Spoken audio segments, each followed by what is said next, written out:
आजकल टीवी में स्टेबलाइजर कौन लगाता है?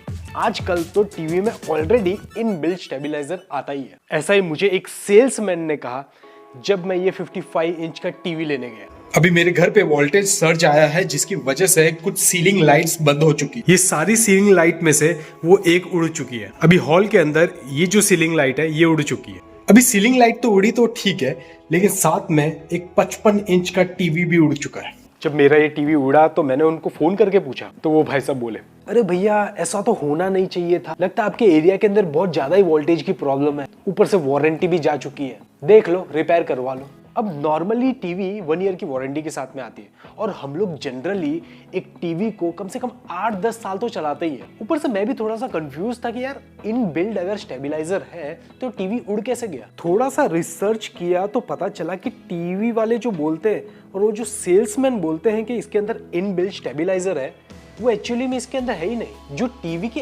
अंदर डाला हुआ है वो स्टेबलाइजर नहीं है, बल्कि वो तो एसएमपीएस होता है। एक स्टेबलाइजर का काम होता है कि टीवी वोल्टेज को स्टेबलाइज करना, जबकि एसएमपीएस क्या करता है? SMPS high input AC voltage को लो डीसी वोल्टेज में कन्वर्ट करता है और टीवी के जो जरूरी पार्ट्स है उसमें सप्लाई करता है ताकि टीवी चलती रहे। लेकिन जब कंटिन्यूअसली वोल्टेज फ्लक्चुएट होता रहता है उस टाइम पे एसएमपीएस और टीवी के जो जरूरी कंपोनेंट्स होते हैं ना, उस पर बहुत ज्यादा स्ट्रेस गिरता है, उनको और ज्यादा काम करना पड़ता है। एट द एंड हीटिंग बढ़ती है और लंबे टाइम तक अगर ऐसा ही चलता रहा तो बहुत ज्यादा चांसेस हो जाते हैं कि एसएमपीएस ही खराब हो जाए। गूगल पे सर्च किया तो कुछ फोटोज मिली जो मैं आपको अभी ऑन स्क्रीन दिखा रहा हूँ। यहाँ पे लो वोल्टेज और हाई वोल्टेज का टेस्ट किया गया और आप लोग क्लियरली देख सकते हो इस फोटो के अंदर यहाँ पे इनबिल्ट एसएमपीएस पे लोड गिरने की वजह से हीटिंग काफी ज्यादा बढ़ चुकी है। इससे मुझे ये पता चला कि इनबिल्ट एसएमपीएस जो टीवी के अंदर हमें देखने को मिलता है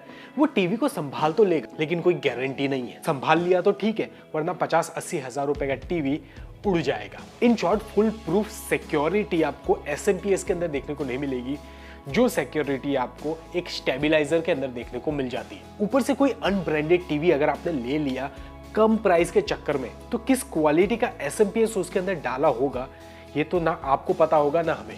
उस टाइम एक स्टेबलाइजर की बहुत ज्यादा जरूरत पड़ सकती है। इनफैक्ट कई बार हमें वोल्टेज सर्ज देखने को मिलता है। अगर आपके घर पे बार बार लाइट आती जाती रहती है या फिर जनरेटर ऑन ऑफ होता रहता है, उस टाइम पे वोल्टेज झटके से ऊपर चला जाता है। मेरे केस में भी कुछ ऐसा ही हुआ था।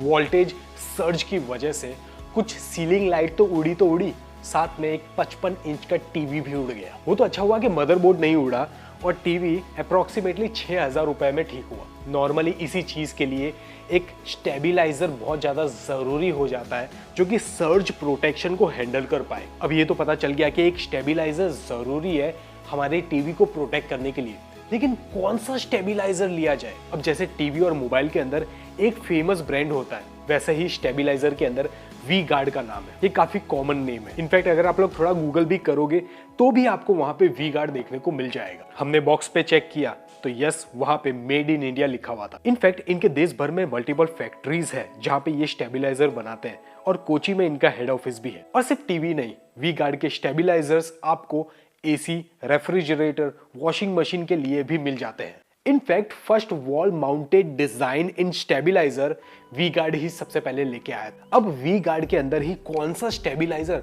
हमारे लिए बेस्ट रहेगा वो सबसे पहले पता करते हैं। सबसे पहले ये चेक करो कि आपकी जो टीवी है वो कितने साइज की है, क्योंकि हर साइज के हिसाब से आपको अलग अलग स्टेबलाइजर देखने को मिल जाते हैं। अब दूसरा क्वेश्चन, आपको टीवी के साथ में और कौन कौन सी चीजें लगानी है? सेटअप बॉक्स लगाना है, साथ में होम थिएटर या फिर गेमिंग कंसोल लगाना है। अगर आप लोग 55 इंच के टीवी के साथ में एक सेटअप बॉक्स लगाना चाहते हो, साथ में एक होम थिएटर लगाना चाहते हो या फिर गेमिंग कंसोल लगाना चाहते हो, तो 3A वाले स्टेबलाइजर से आपका काम चल जाएगा। वी गार्ड के अंदर 1A, 2A, 3A, 4A, 6A के स्टेबलाइजर्स देखने को मिल जाते हैं। सो इन शॉर्ट आप अपनी रिक्वायरमेंट के हिसाब से अलग अलग स्टेबलाइजर्स चूज कर सकते हो। अच्छा, वॉल माउंट करना है या फिर टेबल पे रखना है या फिर आपको स्टेबलाइजर्स पे डिस्प्ले भी चाहिए जो कि आपको इनकमिंग वोल्टेज और आउटगोइंग स्टेबलाइज वोल्टेज को डिस्प्ले पे ही दिखा पाए। एटलीस्ट आपको पता तो चले कि हाँ भाई स्टेबलाइजर अच्छी तरीके से काम तो कर रहा है। मैं काफी टाइम से वी गार्ड का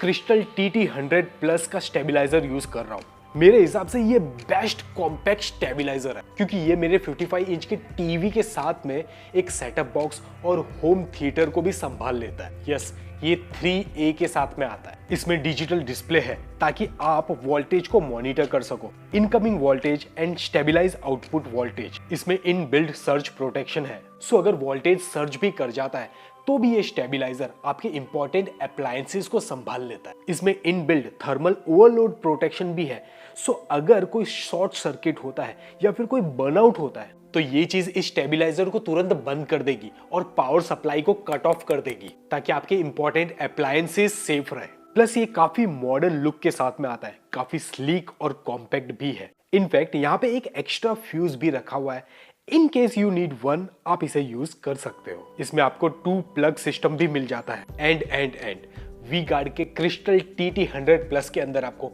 3 ईयर की वारंटी भी मिल जाती है। सो अगर आपको अपने टीवी या फिर अप्लायंसेस को प्रोटेक्ट करना है तो आपके रिक्वायरमेंट के हिसाब से वी गार्ड के स्टेबलाइजर्स को चूज कर सकते हो। यस, इसका लिंक नीचे डिस्क्रिप्शन में प्रोवाइड कर दिया, आप लोग जाके चेकआउट कर सकते हो। इसके अलावा स्टेबलाइजर्स रिलेटेड कोई भी डाउट, कुछ भी कंफ्यूजन है, टेंशन लेने की जरूरत नहीं है। नीचे कमेंट सेक्शन ओपन है, आप लोग हमसे क्वेश्चन भी पूछ सकते हो। इसको लोग बहुत मेहनत से आप सभी के लिए कुछ वीडियोस बनाए, जाके चेकआउट कर लीजिए।